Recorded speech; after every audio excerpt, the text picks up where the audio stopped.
I think my college experience would have been completely different if I had not joined Phi. If I had just stayed in the dorm, I wouldn't have had 1/10 the experiences that I had in Phi Kappa. The beautiful thing about a brotherhood like that is there's a bunch of guys, part of an organization, that care about each other. You don't get that in the dorm. Yeah. You know, in a dorm, you just got guys down the hall and people down the hall, and maybe you go out for a beer or you hang out, go to the game or something. But there are events, you know, like Greek Week. I mean, you know, here we are building things and planning things, and you know, here we are singing. You know, Yeah. I would have never sang in my life if it wasn't for you know, all the opportunities, and you know, and they were.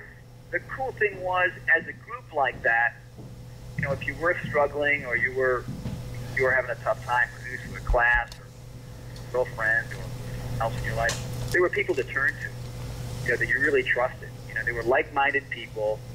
You were all sort of all had a common cause, you know. And the cool thing too was that you had duties. You know, when you're in a fraternity house, you know, it's not like a dorm where, you know, there are coming in and, you know, to clean the dorm or whatever it was. You had a responsibility because you were part of an organization to work together to make sure that everything functioned properly. Because it was, you know, it was our house. Yeah. So, you know, sometimes you're cleaning and sometimes you're doing whatever the duties are. You know, it just showed me how a team works.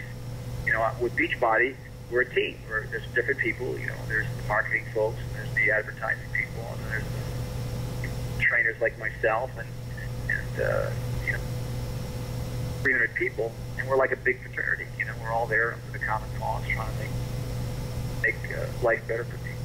Phi Psi was that for me. It was really a group of great guys, you know, and there was a lot of humor and a lot of camaraderie and a lot of great time. A lot when it comes to, you know, comes to where I am. Yeah. Well, and as you may or may not know, we've got about 70,000 living members now out of the 113,000 that have been initiated. So we've got guys in college, about 5,000, and obviously alumni ranging in a whole bunch of different ages. If you were to give advice to any or all of them, whether it's young or old, advice that you have as it relates to both their health and then actually just success in life, because you're a champion, I guess, in both if you had to look at it that way. Well, you know, I've got this seminar called The Cycle of Success. And, you know, some of the basics are, without getting into the whole thing, is, you know, one of them we talked about earlier is finishing. You know, another one is called, there's 12 of them, one in all. You know, one of them is called Don't Get Fooled Again. Basically, you know, follow your heart, follow your passion. Don't get caught up in the collective energy of some kind of a trend. You know, another one, of course, is finding a mentor and being a mentor. You know, for me, at this stage in my life, it's not all about me anymore. You know, because it becomes about us so much. You know, you know, I have to buy the house, I get the nice car, and I've got to pay the mortgage, and I've got to feed the family, and I've got to take, you know, get the kids off to school, pay for their college, and I think a lot of times what ends up happening is as we get older, the blinders come on. You know, we get this sort of myopic look at life, and we lose our sense of humor. One of the steps in the cycle of success is find the funny. You know, humor is the reason, one of the major reasons why I'm successful at this stage in my life. And when I was at Phi Kappa Psi, we were laughing all the time. As a group, there was always something funny, and you know, it wasn't necessarily. We grew up on the East Coast, so sarcasm is kind of a big part of our way of communicating and part of our humor. But I have to say, you know, now that I'm in my early 50s, a lot of the people that I grew up with through college and high school have lost their sense of humor. They've lost their sense of curiosity. They've lost their passion. They don't have the hobbies that they had when they were younger. It's just all about work and saving money and work and saving money and getting by and surviving. And that's, you know, that's why a lot of, especially older folks, become curmudgeons. You know, you look back and think, man, what happened to you? I mean, you know, and there's a great study that came out recently by the Harvard Business Review. And it said that, you know, this comes back to the health and fitness.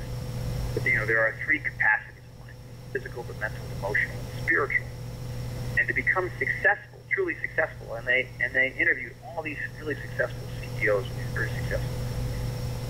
Turns out that the CEOs that had a regular exercise regime were the most successful, had a greater ability to deal with tough situations under pressure, had a better sense of humor. Because they basically say that if you work out regularly, that is the foundation to stable emotional life, more stable mental life, and